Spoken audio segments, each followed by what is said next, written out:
pulang sebelum padam. Salim nak, salim. Tapi tidak boleh kemana-mana ya, teman. Jangan dipinggir sana, tahu kepepet. Di angin bun. Itu loh.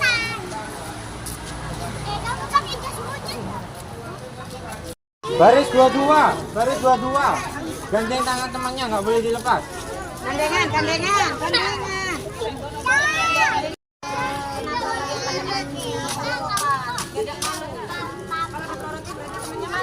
Sudah, ayo ikut.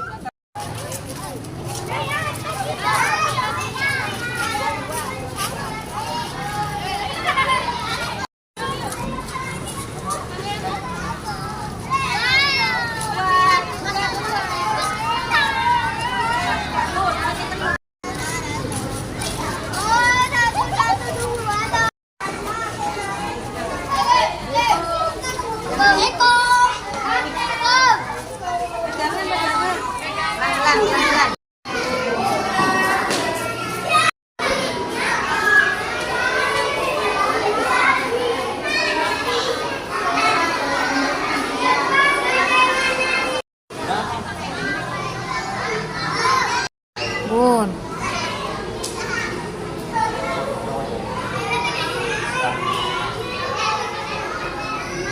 Satu, dua, tiga.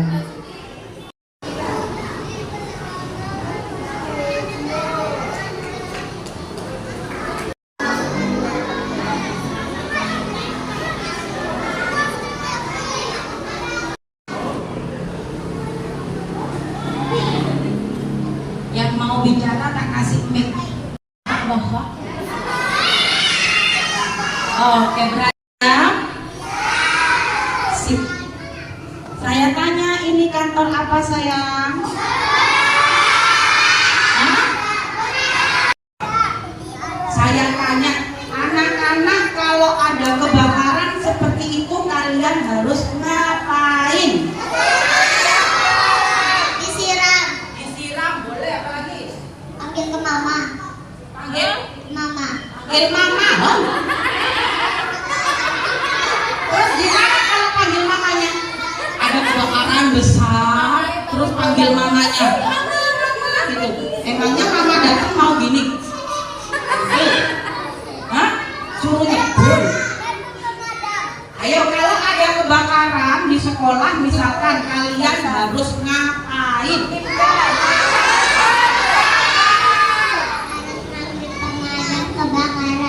Panggil pemadam kebakaran. Bener, tapi kurang tekan diri, menjauh dari api. Tidak usah ikut-ikut nyiram api. Tidak usah ikut-ikut bantu ambil air, bantuin nyiram api Bagus, niatnya bagus memang. Kepingin ikut madamin. Tapi mendingan dahulu kalian itu kan langkahnya masih kecil-kecil. Kalau orang dewasa itu langkahnya besar-besar, panjang-panjang. Kalau kalian masih kecil-kecil, yang ada nanti ketika ada kebakaran terus kalian bantu nyiramin, kalian malah bikin gerinduh. Iya, yang ada nanti kalau kalian dimarahi sama orang besar. Jilbab kembar. Yang wali murid diem dulu, anak-anak diem ya. Ibu, kalau misalkan di sekolah ada kebakaran, jenengan lagi ngajar, terus di dapur tiba-tiba ada kebakaran. Tugas jenengan apa yang paling utama? Bagaimana? Mengamankan kulitnya, mengeluarkan anak-anak dari sini. Sama, jawabannya sama, bagus, tepat sekali. Berarti jenengan amanah sebagai guru, dipercaya orang tua untuk menjaga putra putrinya. Tugas utama jenengan adalah mengevakuasi anak-anak dulu. Amankan dulu ke tempat yang aman. Tinggal wis barang itu, jangan dulu kebut bingung laptop opo nyambut sembarang, udah tinggal dulu. Anaknya wong sih dipikir. Kan ngoten nggih? Itu tugasnya ibu dulu. Ibu-ibu yang di belakang sekarang. Halo, ibu yang lagi habis dandan. Saya Kalau misalkan ya jenengan lagi goreng di rumah, masak, tiba-tiba kompornya gebros, bros, gede, langsung gede. Apa yang jenengan lakukan? Bagaimana? Ditutup pakai anduk basah. Kalau misalkan wajannya gede, gorengnya gede, anduknya tidak nutupi, apa? Hah? Kabur. Yang pasti banyak kan ibu-ibu seperti itu paling juga. Langkah awal jenengan lihat dulu lokasi regulator aman apa boten. Kalau lokasi regulator tidak aman, penuh dengan api misalkan, tinggal pasrah. Ya, tinggal. Tapi kalau aman, langsung cabut regulatornya. Kalau ini dipadamin pakai air basah, apa kain basah, anduk basah, ataupun sarung daster basah, tapi regulatornya masih hidup, wassalam. Nah, regulatornya dicabut dulu kalau memungkinkan. Kalau tidak memungkinkan, ini sudah kadung gede ya. Misalkan ini gebros, ada minyak goreng, kemudian di sini ada bak-bak plastik. Itu sudah wes campur rapi, bahan bakar, campur jadi satu. Kok rame anak ini? Satpol PP, butuh PLN, lampu padam malam ya. Misalkan terlalu lama, telepon 112. Sakit, butuh ambulan, nggak punya mobil, telepon 112, bisa. Butuh damkar, silakan telepon 112. Anak-anak semua saya tanya, berapa kalau misalkan butuh bantuan damkar, berapa nomor teleponnya?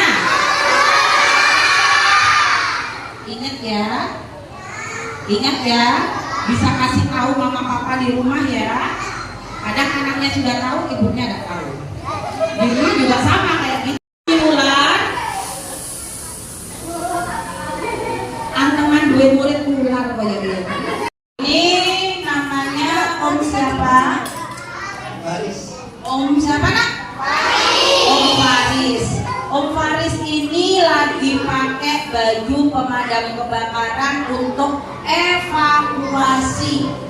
Jadi kalau ada evakuasi apapun, kita pakai baju kayak gini. Tidak boleh pakai baju kayak saya. Misalkan evakuasi monyet, evakuasi anjing liar, ataupun evakuasi kucing yang ada di atap kecepit, ataupun evakuasi yang lainnya, wajib pakai ini. Kalau pakai baju kayak saya, misalkan saya evakuasi monyet, kena cakar monyet, ini sobek bu. Ya, ini sobek karena bahannya tebel, cuman dengan kekuatannya monyet kalah. Kalau ini enggak, aman. Ya, masih ada diewek-ewek aman. Ini bajunya bahannya tebel. Sekilas kalau kalian lihat bentuk bajunya kayak bajunya siapa? Apa?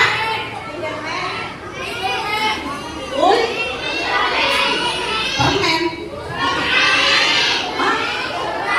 Spiderman. Ultraman. Tapi bukan Superman loh ya. Kalau Superman itu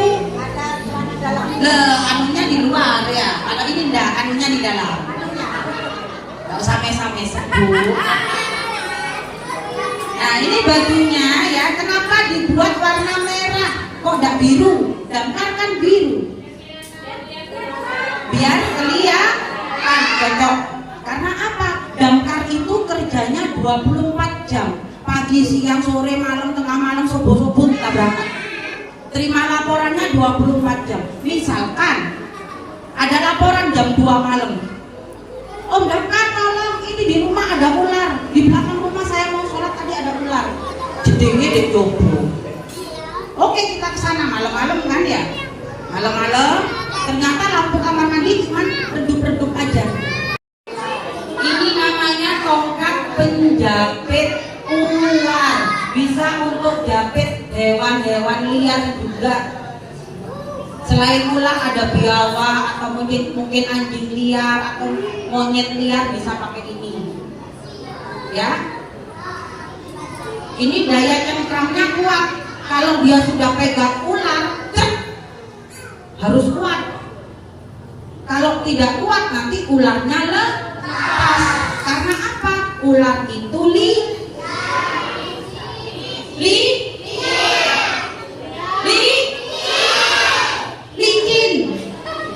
Isono sing ngomong ular lincah piye. Om Dakar kalau evakuasi wajib pakai helm. Kenapa? Untuk melindungi kepala. Ketika misalkan Om Dakarnya evakuasi ular, boleh brosur-brosur ini. Ternyata di atas ketiban jembung nggak apa-apa. Misalkan boleh ular di dapur ketiban jembung nggak apa-apa. Tahu jembung? Iya. Tahu ya, mangkok baskom. Kalau ketiban baskom nggak apa-apa. Misalkan cari di pepohonan, pas ketiban kayu, sateng, apa tidak ngeluh. Makanya harus dilindungi pakai sepatu. Mestinya ada sepatu khusus. Ini tidak pakai sepatu ini. Tadi umumnya nggak pakai. Mestinya ada sepatu khusus untuk evakuasi. Ya. Sudah baju evakuasi sudah? Kasih salam dulu ya ke Om Faris. Dadah Om ya. Terima kasih Om Faris. Oke. Om siapa? Om Jidan. Ya, ini namanya Om Jidan. Om Jidan ini pakai baju yang dipakai om-om pemadam kebakaran kalau pas ada kebakaran. Wajib pakai ini. Tidak boleh pakai baju kayak saya. Misalkan ada gedung yang terbakar, pakai baju kayak saya, masuk dalam gedung, bajunya reneh. Apalagi baju tipis kayak gini, langsung kobong. Tapi kalau pakai baju kayak gini, bajunya tebel, ini tebel berat tuh. Ya, apalagi kalau dia sudah nyemprot air, ini kesemprot air. Kalau dipakai sekarang berat sumuk. Tapi kalau dipakai dalam gedung yang terbakar dan dia kesemprot air, omnya adem. Gunanya untuk menyerap air biar dingin. Selain itu dia juga tahan panas. Gak kayak baju ini. Kalau ini kena api tambah suhu udah karu-karuan. Kalau ini tahan panas. Ini celananya, ini langsung dicantol. Ini bajunya sama-sama berat, sama-sama tebel. Kalau ditimbang baju sama celananya bisa 3 kilo sendiri. Pesen di sini nggak ada, yang di DM nggak ada, di ADS nggak ada. Pesen di Shopee nggak ada juga. Adanya beli ke kita dong. Ini bajunya mahal ya Bu ya, bukan baju sembarangan. Bajunya mahal. Satu setel ini bisa 15 juta. Ada yang mau beli? Tidak. Ada yang kepingin beli? Tidak. Kalau kepingin minta ibunya ya. Kenapa baju pemadam kebakaran mahal? Nanti tak jelaskan untuk saat ini. Ada bajunya. Nah ini bajunya. Kemudian ini sepatunya. Sepatunya warna kuning. Bukan sepatunya pak-pak yang nyapu di jalan itu, sepatu kuning itu bukan beda. Ini bahannya karet super. Kalau ada kebakaran ya, gedung yang terbakar, di bawahnya banyak api-apinya, saya masuk dalam gedung pakai sepatu ini meskipun tebel ya, sepatunya leleh. Kalau ini tidak Bu, masih ada digawe kencak dalam gedung yang terbakar aman. Saya berdiri di sini sepatunya tidak kira-kira. Kenapa? Dalamnya ada besinya. Ada besinya, makanya dia berat. Gunanya apa? Kalau misalkan mau masuk dalam gedung yang terbakar, kejatuhan benda, kakinya aman. Jadi tidak sakit, tidak terbakar kakinya, tidak terasa panas. Kayak sumuk, pasti itu sudah. Ini sepatu juga mahal. Satu setel bisa 4 juta. Kalau aku sih nunggu gawe rioyoan besok ya. Nggak apa-apa. Helmnya ini juga kuat ya. Saya berdiri di sini, berdiri di atas helm maksudnya ya, tidak mungkin pecah. Masih tak ijen-ijen ini tidak kira pecah. Kalau jenengan beli helm di alun-alun, pecah pasti. Dibanting pecah, kalau ini tidak, paling kocoy sih pecah. Kenapa harus pakai helm? Omongnya ini berat sekali Bu. Saya kalau pakai ini, orang tiba-tiba dipakaikan sama teman saya langsung pasti gini, karena berat. Dan masuk dalam gedung yang terbakar, selain rawan genteng roboh, terus kayu-kayu terbakar yang mudah, terus akhirnya roboh. Kalau kayu di atas roboh kan banyak paku-pakunya. Kalau sudah roboh, misalkan terjadi seperti itu dan menimpa kepala Om Damkar, apa tidak bahaya? Jadi Om Damkar selain menyelamatkan harta benda orang, juga harus menyelamatkan nyawanya sendiri. Bu, masuk orang. Nah itu, ini bajunya. Kenapa baju Om Damkar mahal-mahal? Ini helmnya larang. Tidak ono kayak gini. Satu setel semua, helm, sepatu sama bajunya bisa sampai 22 juta. Kenapa helmnya, seragamnya Om Damkar mahal? Karena kerjanya Damkar tidak main-main.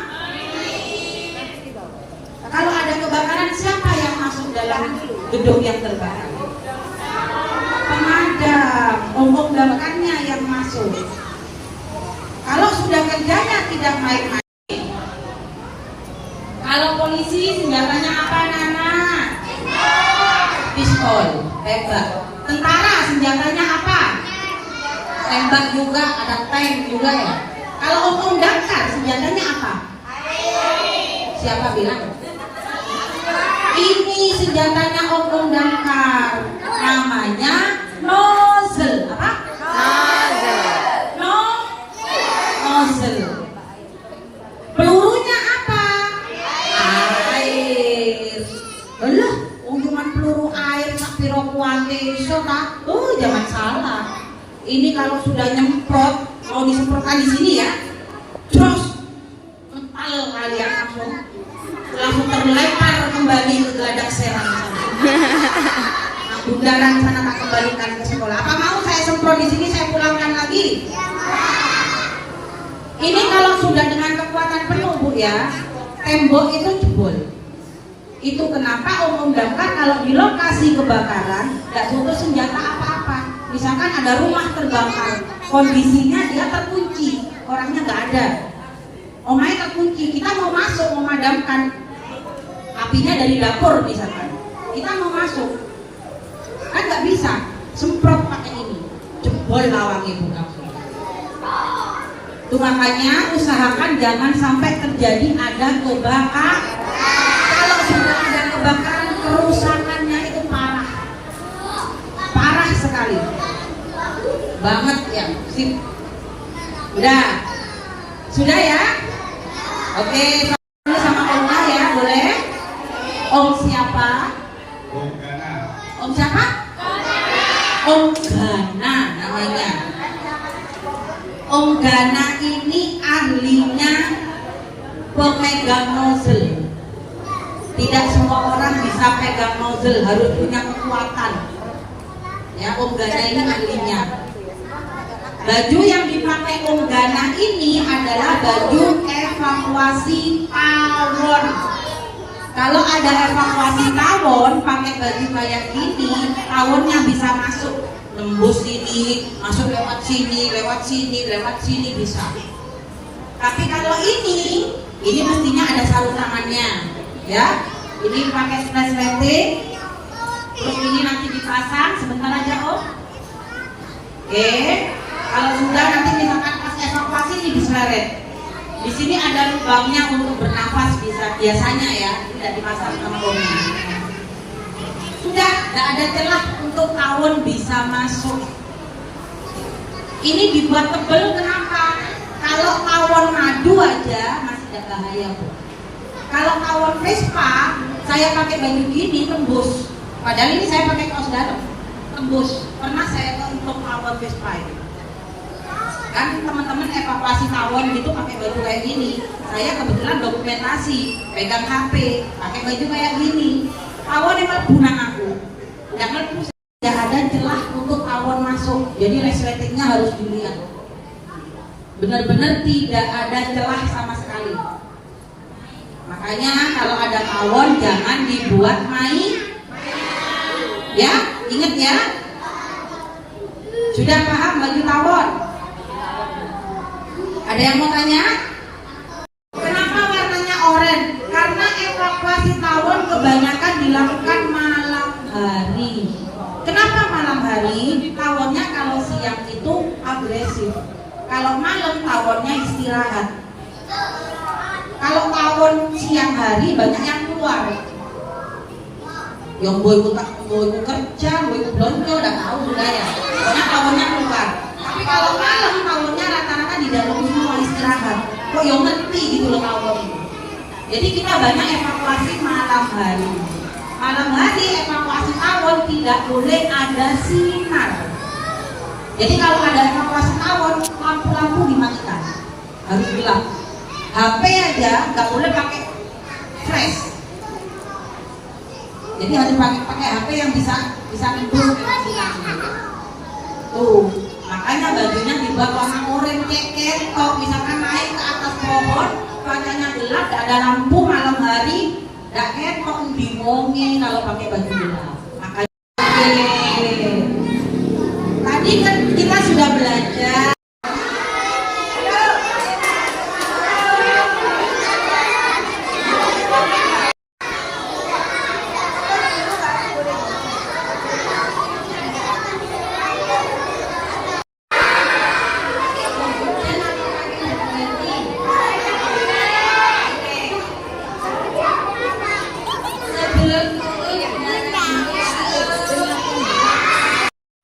Topi dibuka, sepatu dibuka ya. B, sesi foto. Ya.